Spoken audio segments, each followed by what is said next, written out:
It's time to grade Dansby Swanson. I don't think he had a very good campaign. Yeah. You are Locked On Cubs, your daily Chicago Cubs podcast. Part of the Locked On Podcast Network, your team every day. You are Locked On Cubs, part of the Locked On Podcast Network, your team every day. Alongside Sam Olber, I'm Matt Cozy. Sam and I are lifelong fans, taking our passion into a discussion with you on all things Cubs. Thank you for being part of the show and making us your first listen today. And the best way you can help us grow the show is to listen every day, like the video, and comment anything below. Today's episode is presented by our great partner at FanDuel. You can start the season with a big return on FanDuel. New customers can place a $5 bet. You'll get started with $150 in bonus bets if you win your first $5 bet. Visit FanDuel.com to get started.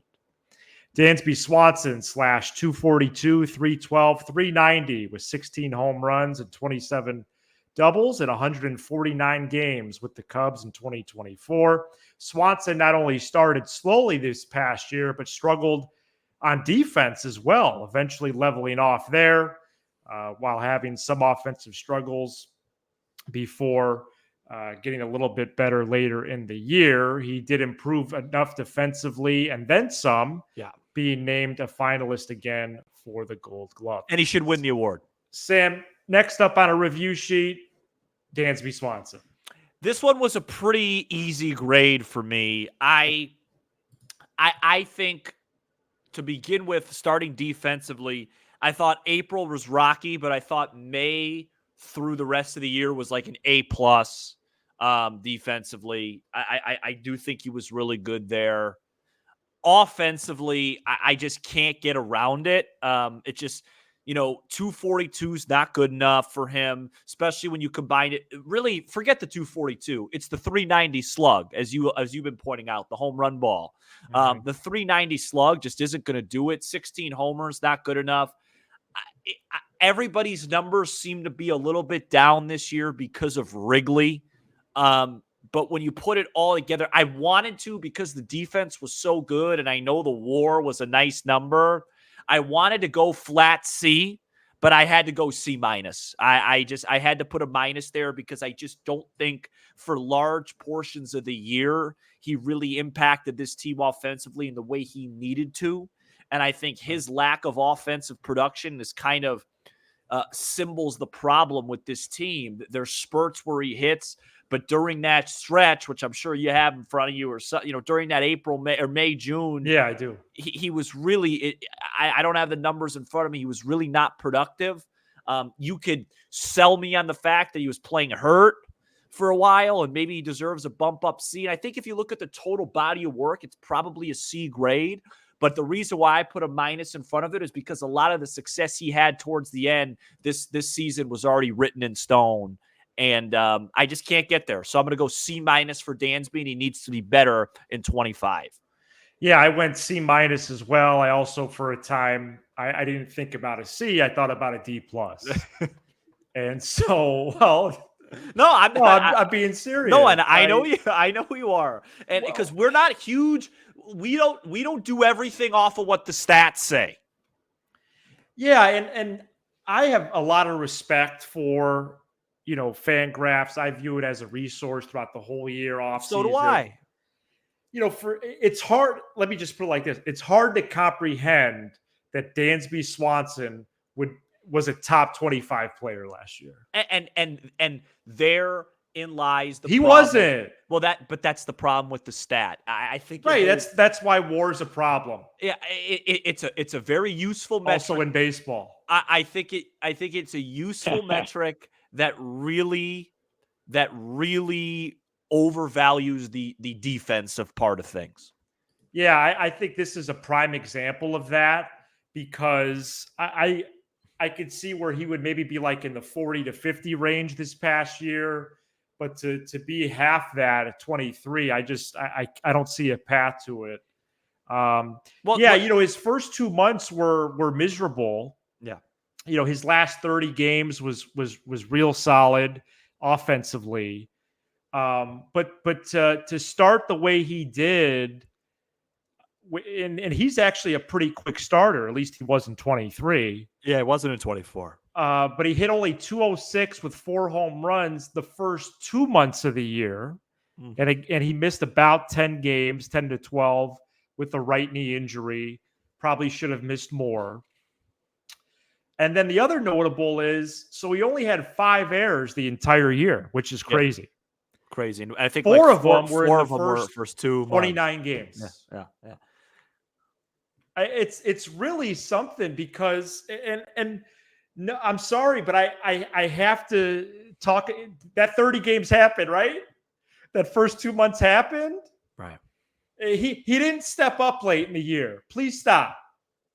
Okay, stop. That's not true.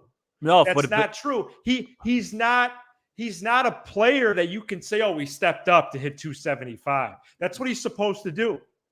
And if he stepped up like he did at 24 at the end of the year and 23 when it mattered, we would have been a playoff team in 23.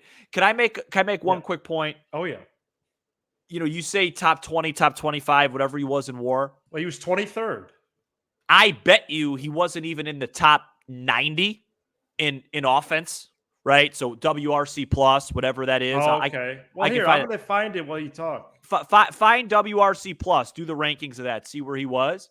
So you're telling me if he's not in the top 90 of that, his defense brings him up 60 plus spots over guys? Like, it doesn't make sense to me. I understand how important the value is at the shortstop position, but to your point, to tell us that he was one of the 23 best players in baseball, and again, I think it's a very valuable statistic, but there's limitations, and here is a great example of a limitation. In Dansby Swanson. Yeah, so WRC plus is, I don't know if we've ever laid it out on the show quite like maybe we will now. That is a major offensive category. Yeah, it's new the school. Big one. It's the big one that most people are using. And average is 100, right? Yeah, average is 100. I believe Dansby was in the high 90s. He was at 99, which ranked 103rd. Okay, so if he's 103rd in baseball, basically in offensive value, and then he's a top 20 player in baseball. Made up 80 spots. Yeah, that's not right. That's just that there's a limitation there. So I'm going to start using WRC plus then. Well, WRC plus for offense. And then WAR is a great stat for everyone, but it's a little bit too much defensively centric. Maybe DRS for defense. Yeah, that's a good one. Defensive run saved. Everybody's different. You know what I mean? I think Seiya exit out of that tab. That's crazy. I think Seiya was probably, my guess would be like top 25 in WRC plus among guys. And, he's way down because he DH. Like, the point I'm trying to make is you can't just go, hey, he had this, so he's one of the top 20 players in baseball. There's limitations to that. Right. Well, no, it's a good point. So I do want to follow up on the slugging part. Yeah, 390s, not good enough. So 4 home runs those first 2 months, then 12 in the last 4. He had 27 and 21, 25 and 22, 22 and 23. What is the slug expectation for him? Yeah, so I think he ended up with 16. Right. I do think this year you have to give those guys a little bit of a pass. Seiya was 16th in WRC plus. There you go, and that means that he's a borderline elite offensive player. That's wild, man. Yeah. Sorry. No, that's fine. But the thing with it with Swanson is you have to give these guys a little bit because Wrigley was just really difficult this year. It just was. Yeah, it was. Yeah. So he needs to hit at minimum 20. But if you're really feeling like you're getting a great bang for your buck, you'd love to have a really good short. This is what the expectation should be. He could have this year defensively at shortstop. Next year, I'll be satisfied. Really good defense. The defense is the same. Right. Get the OPS in the mid sevens. The mid sevens, 740, 750, hit about 22 to 25 home runs with that great defense, and your job is done. Yeah. Yeah, no, I'm tracking with that. Because think about it. Sorry to cut you off. Think about it. I gave him a C- for this. If he's 740 to 750 with 22 to 25, he's probably in the high B range. If he OPS is in the 790s, 800, he's probably in the flat A range because with his shortstop, now you're talking about maybe a potential star player. Yeah. Yeah, and this was the first big signing that the Cubs made since we took over the show back in 2022. Yeah. And thinking about the value that Swanson does bring, as we just laid out the last 8 minutes, plus the contract he signed, which was 7 years, $177 million. I do wonder if it's fair to ask about, are the Cubs getting their money's worth, or is he proving his own worth? Yep. Because like we're trying to lay out, he does have some ground to catch up on. Year 1, yes. Year 2, no. To answer it simply. Okay. And then the other thing with Swanson that we talked about when they signed him is we kind of hinted like maybe he would have like a Lester type off the field impact. Is he a leader on this team? I sometime this week for Friday's show, I'm going to talk about this Red Sox documentary with Theo and Jed that really talks about leadership and analytics. It's just I highly recommend it because it covers everything. Is Dansby Swanson a leader in that clubhouse? I don't know. I will say this. In winning moments with the Cubs, he has not delivered in the way I thought he would. Like, I thought in 23, that September he had was just grossly disappointing. That's right. John Lester wouldn't have had something like that. Like, is he bringing that extra pedigree where it's like, hey, Dansby Swanson's here. Now we're serious about winning. I haven't gotten that from him, but I'm also not there. Is he a leader on this team for what he's making and the fact that he was a World Series champion and a shortstop? I hope that he is at least one of the main leaders in this clubhouse. But it's hard to see that from back here. Yeah, he needs to be able to do that. I know there's reporting on him being in Jed's ear or texting Jed, FaceTiming him, whatever the heck. But on a day-to-day basis in that room, he's definitely got to be one of those dudes. Because if not, I do think it wouldn't be a stretch to say that's a problem. Yeah, agree. Because of how they signed him, when. I don't know who the leader is on that team. Going back to the doc, it has a lot of guys that feel like they're introverted. It feels like Hap's a little bit, Swanson's a little bit, but it'd be nice to have a guy like a Rizzo, that just says, hey, like, okay, at the end of the day, when I talk, everyone sits and listens to me. And then you have a manager that doesn't really have that, so that oomph to him. Yeah, right. But that's a different conversation. All right, coming up next, we're going to follow the same process for Miguel Amaya. This episode is brought to you by FanDuel. Get ready to tackle the NFL action with FanDuel. It's America's #1 sports book. You guys already know that because right now, new customers can bet $5 and get $150 in bonus bets if you win. The FanDuel Sportsbook app gives you everything you need to place live bets on the NFL all in one place. So you get a hunch in the middle of the game. You can check out the latest stats, view live play-by-play, and so much more on the same page where you place your bets. The reason why I have a somber tone right now has nothing to do with FanDuel. They've been excellent to me. But it's just this Bear game. I'm still not over it. As we sit here on Tuesday night, it's starting to get dark at about 5:30. It's going to be even darker next week at this time. The Bears are 2-point dogs in Arizona. And I like that matchup a lot, and I like the fan base, but I can't get out of my head the rhetoric coming out of Hallis Hall, the lack of accountability, the infighting between, calling out the coaches, and it might just end up being a stay away from me, even though I think the Bears should win that game outright. Please visit FanDuel.com to join today. It's America's #1 sports book. We're almost done with all the regulars as Miguel Amaya is next up on the review sheet. He finished with a slash line of 232, 288, 357 in 117 games. The Cubs entered last year with Amaya and Yan Gomes, projected to be about a 50-50 split or maybe even 60-40 for Gomes. But quickly, Amaya started to play more. Gomes eventually got released, and Amaya was the #1 starter. From July 7th on, after some serious struggles before that, Amaya did hit 282 with 6 homers in 54 games. Sam, I have him at a D. So before we get into this, I forgot to break some unfortunate news.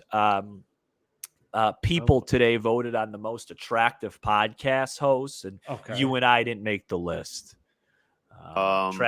Travis Kelce and his brother Jason won. We weren't even like in the top 50, or No, not even in the top 50. So I think that's probably more me bringing this down. Anyways, Amaya for me was a flat D.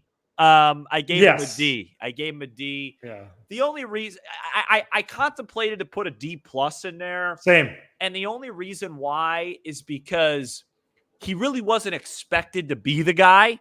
I know. And Craig, early in the year, even before Jan looked overmatched, Craig kind of made that decision that it was going to be Amaya. Right. And I just don't think he was quite ready for that.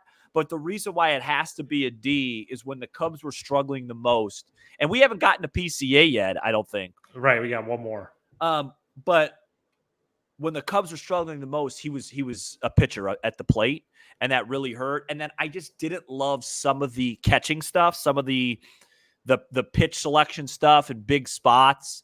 And so it has to be a D, unfortunately. Yeah, there was some pitch calling discussion, I remember. I'm also not a huge fan of Amaya as a receiver. Yep. He sets up too early sometimes too, location. Yeah, that too.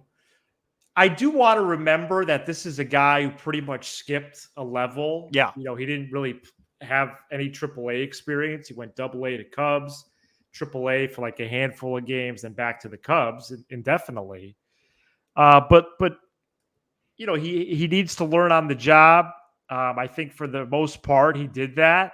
The results weren't there a lot of that time, especially defensively, but I hope he can continue to make strides. He made that offensive adjustment in early July, and it definitely proved to produce good results. And at one point, he was hitting over like 400 over a 20-game stretch. And like I said, 282 the last 54, and a little bit of pop from him too. So I do wonder what the Cubs are going to do this offseason. I don't think they're going to roll with Christian Bethancourt as the number 2.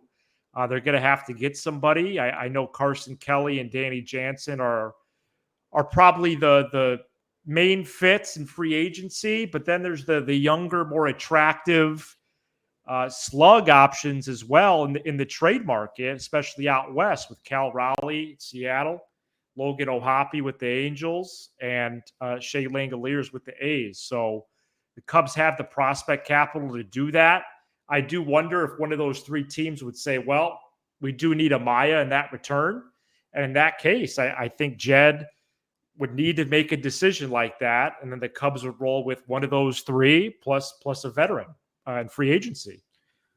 I agree. I think that 2 things could be true. He had too long of a stretch where he couldn't get hits, but I still believe in him as a potential player. And I think that's kind of where they're like all D's aren't created equally. Amaya wasn't supposed to be a huge part of this, situation. So him being a D versus Dansby being a C-, or, the third base position being an F for the whole year. Those are things that hurt more, but D plus. Okay. All right, coming up next, we do want to get into a little bit of the World Series. It's the matchup everyone wanted, but only one team showed up. Stay tuned. Today's episode is brought to you by Prize Picks. With over 10 million members and billions of dollars in awarded winnings, Prize Picks has made daily fantasy sports accessible to all. You just pick more or less on at least 2 players for a shot to win up to 100 times your cash. Run your game all season long on Prize Picks. Want to play Prize Picks alongside Drewski, Joe Budden, and MMA champ Sean O'Malley? Well, you can now find community plays under the promos tab of the app to view entries from some of the biggest names in the Prize Picks community each week. Sign up today and get $50 instantly when you play $5. You don't even need to win to receive the $50 bonus. It's guaranteed. They're the best way to win real money this football season. Which players are going off, which ones aren't? Make your picks in less than 60 seconds and turn your sports opinions into real money all season long on Prize Picks. Download the app today and use code LOCKEDONMLB to get $50 instantly after you play your first $5 lineup. Prize Picks, run your game. Dodgers lead the Yankees 3-0 entering Game 4 on Tuesday night. Dodgers won 4-2.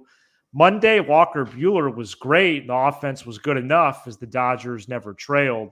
Yankees have scored 7 runs in 3 games, but it's actually a little bit worse than that, with just 3 runs in the first 8 innings of all 3 games. A must win for the Yankees to at least get it to a Game 5 on Wednesday. Otherwise, Sam, the offseason begins.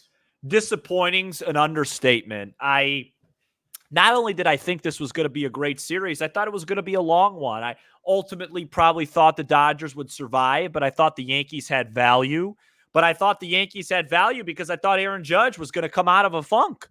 Right. You know, I have so many Yankee fans in my life, and by so many, I mean like 4, that are like, hey, it is what it is. We got to beef up our lineup. The Dodgers are just better. And I'm like, hey, you barely lost Game 1. You were in games 2 and 3. You were in games 2 and 3. Your MVP is not performing. When you have an MVP type of player, and then he just stops hitting, of course, the Yankees had limitations all year while Aaron Judge was the best hitter in baseball. So when he becomes, an automatic, I'm hoping we're recording about an hour before first pitch or whatever it is. I just hope for his sake he could salvage a game or 2. But man, it's just been tough. And their complimentary guys aren't good enough.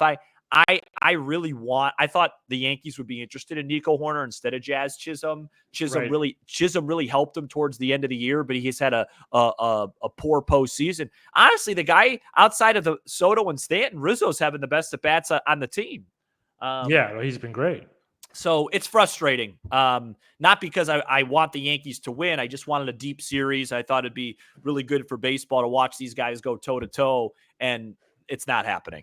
Well, that's the thing. Even though they've scored 7 runs this series, they've been in every game. Well, game 1 was theirs. It's very difficult to beat the Dodgers 5 out of 7 times, let alone 4. They had them beat the first time and lost. Right. So they've been in there, which makes it even more frustrating. Yeah, I just wanted a fun series. I'm okay with the Dodgers winning and us open up against the champs for the 2nd straight year. I'm good with that. Just wanted it to be. Yeah, that's going to be a gauntlet. We played them 7 times in April. March and April. That's a lot. Yeah, 7 times. So hey, I think we took 4 out of 6 this year. So. Ohtani, Yamamoto. Yeah, it should be. I would assume it'll be Ohtani and Miguel Game 1. Yeah. We might have to say Seaglass now and those guys. Well, Dodger fans are going to tell you, hey, this is the worst version of us. We're getting healthy. Well, 2 of their main pitchers aren't even available. But think about it. They were this close. That's what the postseason is. They were that close to getting eliminated in the DS. That close. Right. They were down 2-1. And then that was a great series. It's just that might have been the best one. It's just about survival and just survive in advance and wait to get in your groove. And that's what they did. So Freddie Freeman, what a player. You could get his what a guy. You can get his Hall of Fame plaque ready to rock and roll. Right. Get his credentials printed. All right. Thank you so much for checking out this edition of Locked On Cubs. You give us 20 to 30 minutes. We'll give you all things Cubs with a laugh or 2 along the way. Be sure to hit subscribe on YouTube, smash the like button for the algorithm, and leave a 5-star review on Apple, Spotify, and everywhere you get your podcasts. All right. Fun show. He's Sam Olber. I'm Matt Cozy. This is Locked On Cubs.